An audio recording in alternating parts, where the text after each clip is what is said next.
Look at your hands, look at your calendar, look at the bags under your eyes in the mirror this morning. You are exhausted, you are drained, and yet you are exactly where you were a year ago. Why? Because you were raised on a lie, a beautiful, noble, poisonous lie. From the moment you could walk, they told you that if you just kept your head down, if you just grinded harder, if you just suffered a little more, the world would hand you a crown. They lied. The world does not reward those who carry the heaviest stones. It rewards the one who owns the quarry. The hardest workers in history were not the kings. They were the slaves. They were the ones who built the pyramids, not the ones who were buried in them. And right now, you are building a monument to someone else's glory with your own sweat. You feel it, don't you? That silent rage, that feeling that the game is rigged. It is. But Niccolò Machiavelli knew how to rig it back. He knew that power is not generated by friction. It is generated by leverage. Stop working. Start listening. Because everything you think is a virtue is actually a cage. We are going to dismantle the cult of effort. We are going to perform a psychological autopsy on your work ethic. I am going to show you why your ambition is being weaponized against you. I will show you the difference between the beast of burden and the architect. Most men die tired, holding a shovel, waiting for a thank you that never comes. But there is a different path, a colder path, a path where you do less and control more, where you stop bleeding for pennies and start positioning for power. But to walk this path, you have to be willing to kill the part of you that begs for approval. You have to be willing to be seen as lazy by the ignorant so you can be feared as a strategist by the elite. The switch is in your mind, and once you flip it, you will never look at a hard day's work the same way again. Let's begin with the brutal reality of your energy. Society has convinced you that your energy is cheap, that it is a renewable resource you should pour out freely upon the altar of your job, your relationships, your side hustles. They tell you to leave it all on the field. But who owns the field? When you leave it all on the field, you go home with nothing. You go home empty, a shell. You have nothing left for your own mind, nothing left to plot your escape, nothing left to observe the terrain. This is not an accident. This is design. A tired man is a safe man. A tired population does not revolt. They do not question the interest rates. They do not question the laws. They do not look at the hierarchy and ask, why am I at the bottom? They are too busy trying to survive the week. Machiavelli understood that the prince, the ruler, must maintain a reserve of force. If the prince is exhausted, he makes mistakes. If he's frantic, he is predictable. Think about the most powerful person you know, or the wealthiest. Are they rushing? Are they sweating? Are they panicked about a deadline? No. They move slowly. They speak softly. They have leisure. Leisure is not a luxury. Leisure is a weapon. It is in the quiet moments that strategy is born. When you are grinding, your head is down. You are looking at the dirt. You cannot see the knife coming for your back. You cannot see the opportunity on the horizon. The hustle culture that you see on social media, it is propaganda. It is the gladiator convincing the other gladiators that dying in the arena is glorious. It keeps the show running for the emperor. You must hoard your energy like gold.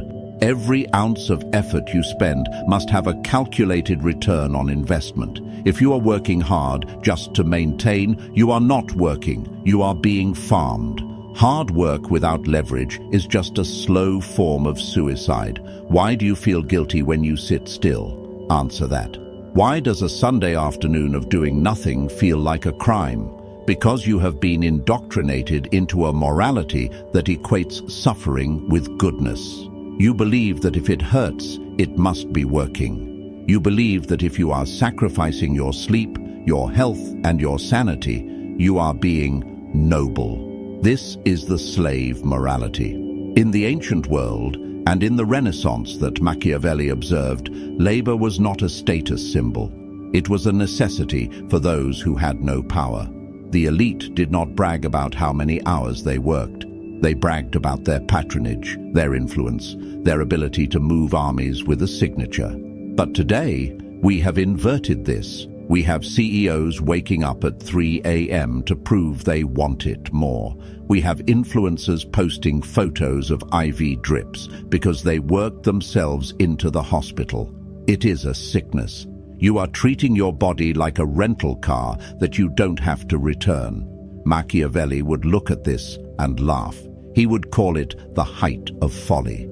To destroy the only instrument you have, your mind and body, for the sake of optics.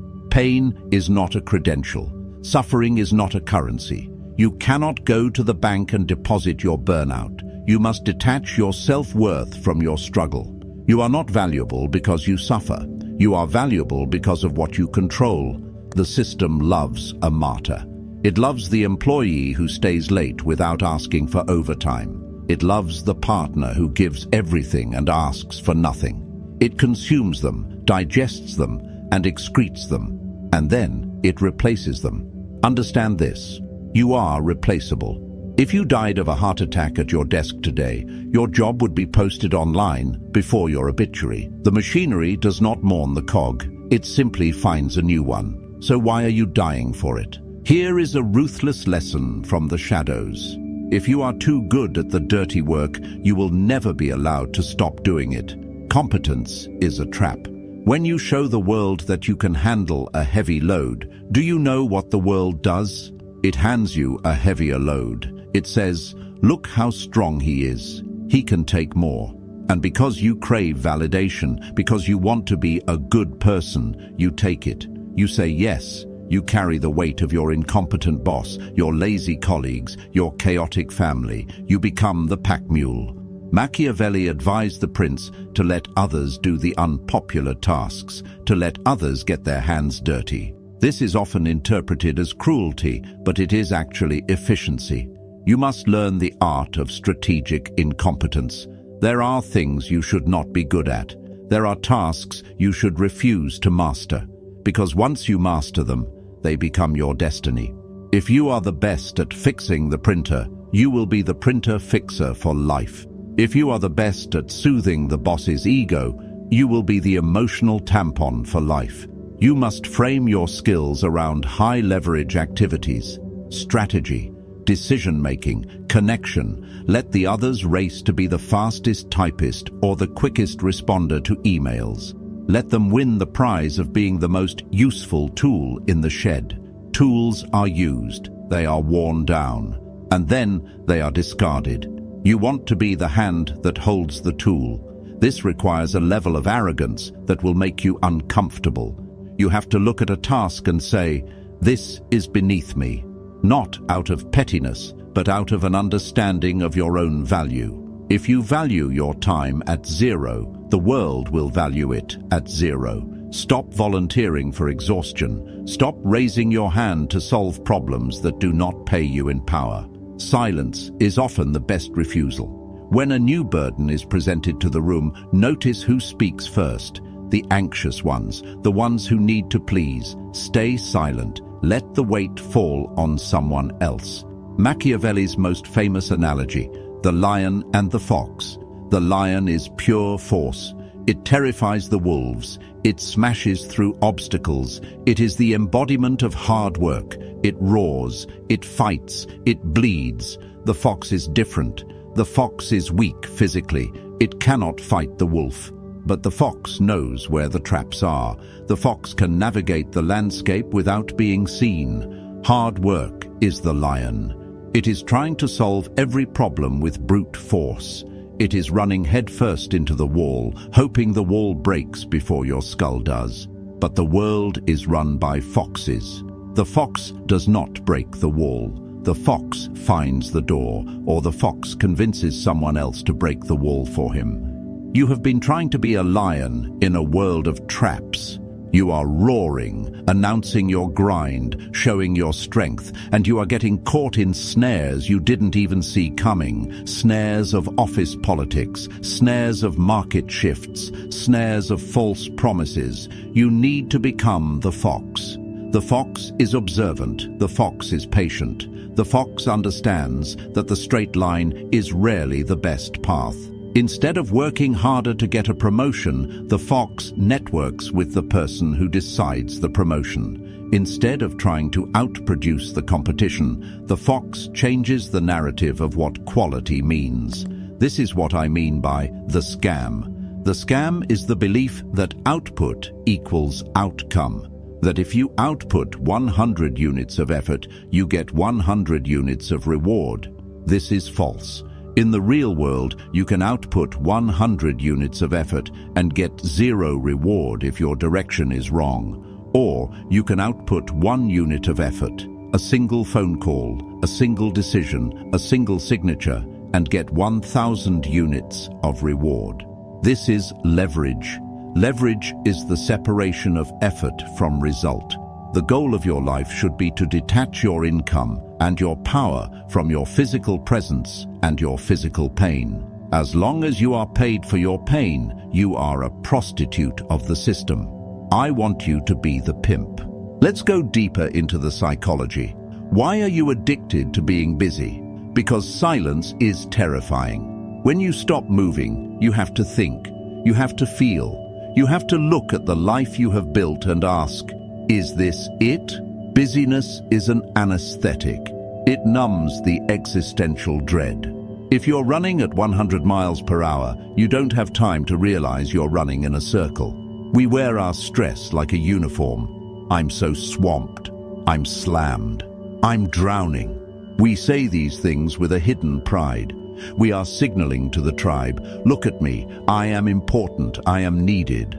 But being needed is not the same as being powerful. The janitor is needed, the server is needed, the bus driver is needed. If they stop, the system halts, but they are not powerful.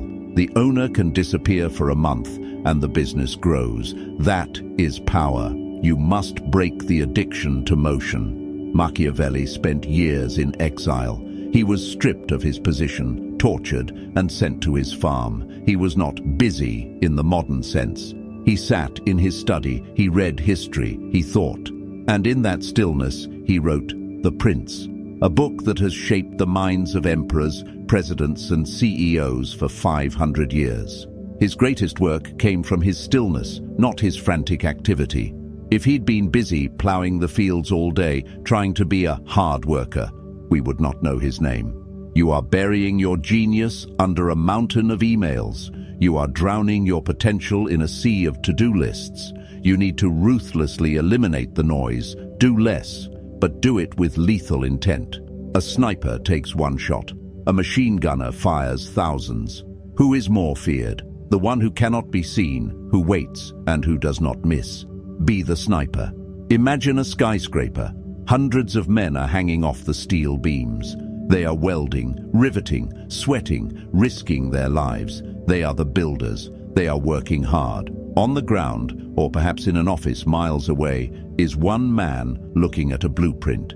He is not sweating. He is not bleeding. He is holding a pen. He is the architect. The builders are paid by the hour. The architect is paid by the value of the structure. When the building is finished, the builders are fired. They must go find another building to bleed on. The architect's name goes on the plaque. The scam of hard work is the lie that tells you that if you build enough, you will eventually become the architect. You won't. You do not promote your way from carrying bricks to designing cities. They are different categories entirely. They require different mindsets. To become the architect, you must stop identifying with the labor. You must stop taking pride in how heavy the brick is. You must start thinking about the design. What is the design of your life? Are you just laying bricks that someone else handed you, or do you have a blueprint? Most people are living by default. They are following the script handed to them by their parents, their teachers, their culture. Go to school, get a job, buy a house, retire, die. That is a blueprint for a worker bee, not a human being. The architect questions the design. The architect asks, why are we building this wall? Does it need to be here? The architect manipulates the materials. Machiavelli teaches us that people are materials, events are materials, emotions are materials. A master strategist takes the chaos of the world and arranges it into a structure that benefits him.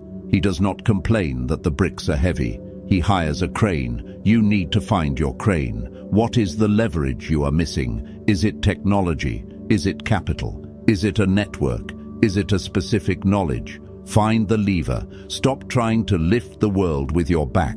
Here is a dark truth about human nature. We do not value what is given freely. If you give your hard work freely, if you are always available, always reliable, always on, your value drops. Inflation. When there is too much of something, it becomes cheap. When there is too much of you, you become cheap. Machiavelli advised the prince to keep the people dependent, but not to give them everything at once. Benefits should be granted little by little, so that they may be better enjoyed. You must learn the power of withholding. Withhold your availability. Withhold your immediate reaction. Withhold your full effort until the moment it matters most. This creates mystery. This creates scarcity. When the person who usually works 12 hours a day suddenly leaves at 5 p.m. without saying a word, the office panics. What's wrong? Is he leaving? Is he angry? Suddenly, they are thinking about you. Suddenly, they realize they need you. You have reclaimed power through absence. But if you just stay at your desk, grinding away, predictable as a clock, they forget you are there. You become furniture. Hard work makes you invisible. Strategic absence makes you a legend. You must create a gap between what you can do and what you do. That gap is where your power lives.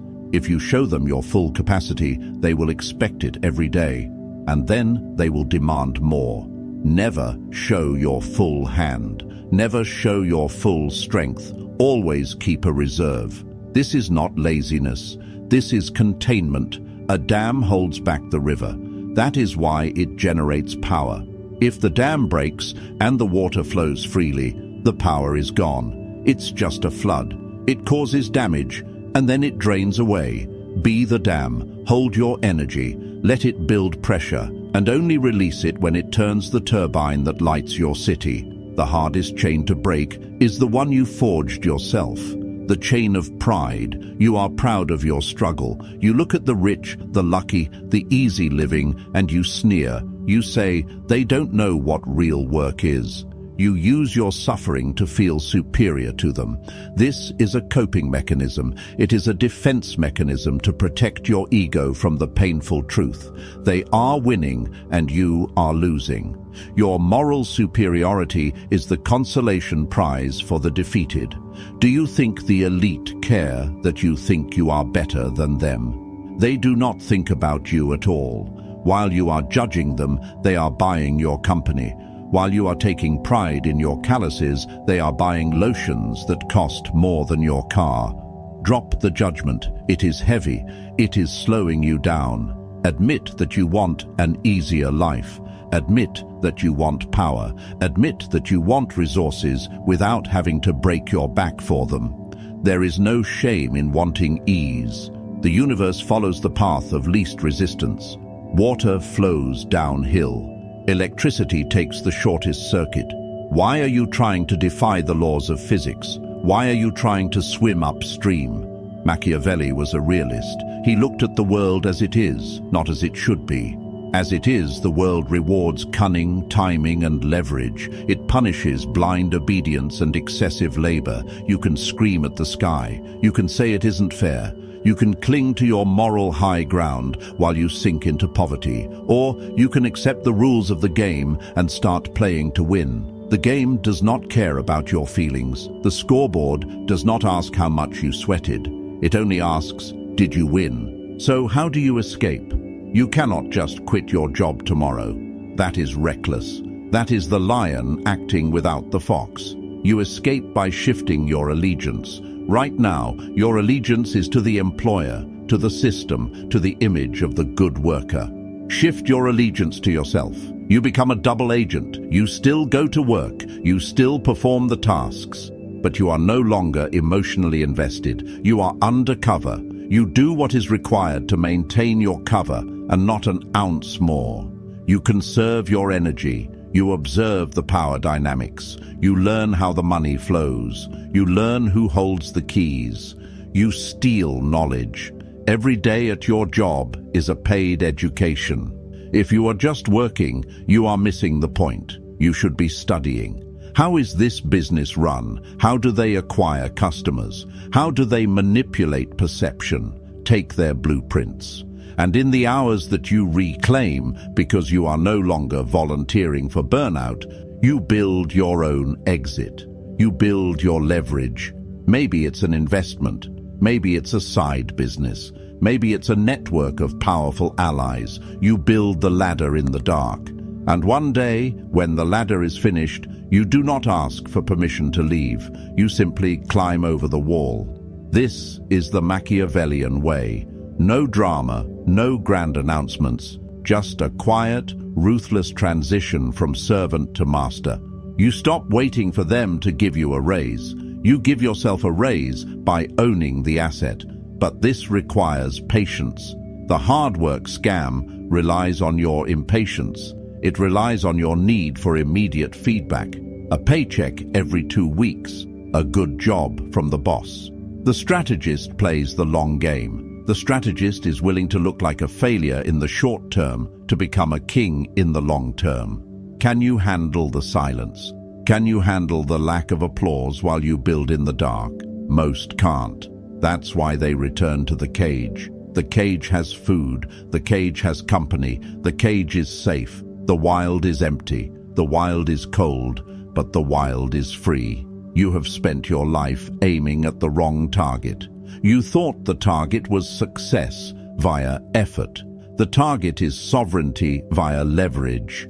Hard work is a tool. It is a hammer. You do not worship the hammer. You use it when you need to drive a nail, and then you put it down. If you carry the hammer everywhere, you just look like a fool looking for something to break. Put the hammer down. Look at the blueprint. The world is shifting. The old contracts are burning. The era of the loyal worker is dead. We are entering the era of the sovereign individual. The ones who will survive are not the ones who can type the fastest or lift the heaviest box. The machines will do that. The AI will do that. The ones who will survive are the ones who can think. The ones who can perceive reality without the filter of fear. The ones who can direct energy rather than just supplying it. You are now awake to the scam. You see the strings, you see the puppet masters. The anger you felt at the beginning of this video, do not let it go, but do not use it to scream. Use it to fuel your engine. Cold anger, calculated rage. Let it drive you to study, to plot, to build. You are done being a beast of burden. You are ready to become the architect, but be warned, the moment you stop grinding, the moment you step back to think, the system will attack you. It will try to make you feel guilty. It will try to make you feel lazy. It will try to pull you back into the rhythm of the machine. This is the final test. If you can withstand the pressure to conform, if you can stand in the stillness without breaking, you will see things others cannot see. You will see the path to the throne. But seeing the path and walking it are two different things. Walking it requires a different set of weapons. Weapons that are not taught in school. Weapons that are kept hidden for a reason. Because if everyone had them, the pyramid would collapse. If this video cut deep enough, if something inside you started questioning the way you think, the way you react, the way your own mind operates, then subscribe to the channel and stay tuned with us for the next videos. Because this channel is not built for empty motivation or surface-level thinking. We go deeper into psychology, into philosophy, into the hidden mechanisms behind human behavior, perception, fear, ego, and the mind itself. Most people go through life without ever questioning the voice inside their own head. They obey impulses, emotions, conditioning, and call it free thinking. But awareness changes everything. So if this kind of content gives you value, if it sharpens your perception, if it forces you to see reality differently, subscribe and walk deeper into the doctrine of mind with us. More videos are coming, and the next one may hit even harder.